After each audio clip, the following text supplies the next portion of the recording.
Have you ever found yourself in that situation where you're looking for the perfect background before recording a video? You know, some people need a shelf loaded down with books in the background, something artsy on the wall in the background, something thoughtful, a shelf with trinkets, uh, glasswares, and whatever. Um, Sometimes things like that can become bigger than the message that you're trying to get across.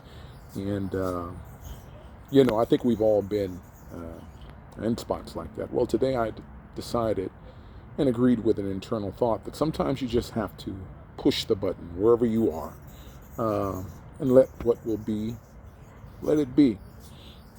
So the sun is setting on Thursday, heading toward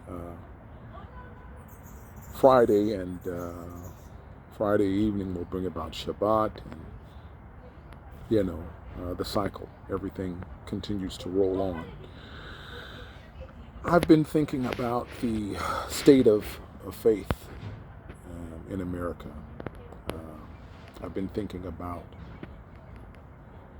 the rat race that religion is, organized religion is. It's an absolute rat race. Um, it's a cookie cutter, one size fits all type thing, depending on which one of the three Abrahamic faiths that you adhere to. Uh, each one has, a few models within that particular faith. And people attempt to force you into one of those. You have to fit. Otherwise, you're on the outside and you become fringe, or you become a downright heretic. Um, yeah, I'm comfortable with fringe when it comes to some cases. And I have no choice but to be comfortable with heretic, being someone who believes in Jesus as Messiah, but one who is Torah pursuant / observant. I walk in the way. Um, and I think it's pretty safe to say that the way has been lost.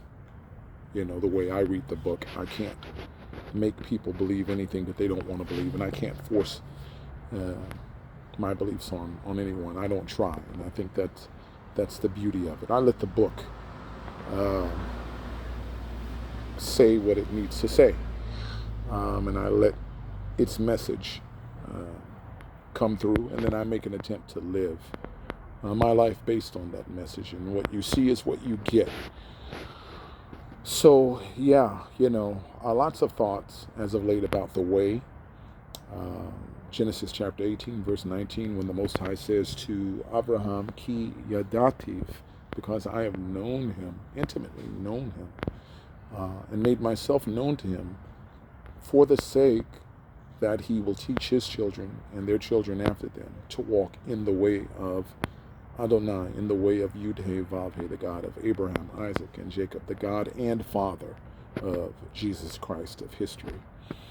The motif of two ways, two paths, two roads runs throughout the entirety of the Torah itself, and runs throughout the entire New Testament as well, too. Sheep and goat. Each one has a path that they have to take, two paths. A hero and a nemesis. Nimrod, to go his path or go the path of faithful Abraham.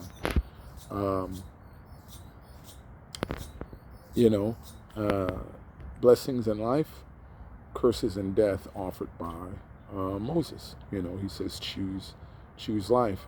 And then ultimately the one who said that, I am the way, the truth, and the life, he said that there's a broad and wide path that leads to destruction, and there's going to be a lot of people in it. And then there is a path that leads to life that's narrow, and you have to even push your way into the cracks to get in there, and very few will find it. The way has been, in my opinion, has been covered over. It's been sealed off in a lot of ways. by dogma, by doctrine, way back to the days of the ecumenical councils, on up until the present, current time, total depravity and yada, yada, yada, and five petals, tulips, or whatever it's called, dispensationalism, people's readings of Paul, and the way it's been lost, the way it's been abandoned. This is why, once again, as I've mentioned in other videos, for every time that you attempt to quote Jesus, that guy, someone will quote Paul 15 times and tell you why you are wrong. The ancient paths, seek out the ancient paths and find the way. That's just a thought that's just been, just filling my mind and my mind's ears, my mind's eyes. And yeah, it's like a loud pulsating frequency, and I can't get enough of tracing backwards and seeing the language in the Torah and in the Bible as a whole of returning, of turning away from and turning toward the true one and only God and his ways. And of course, from an eschatology standpoint, Kimitzion Tetse Torah Udevar Adonai Yerushalayim.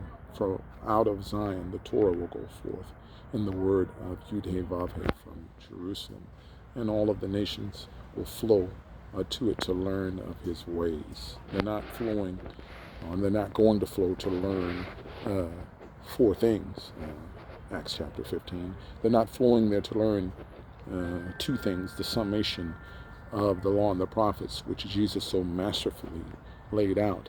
No, they're going to learn how he wants them to live by the word, the eternal word that he's already established.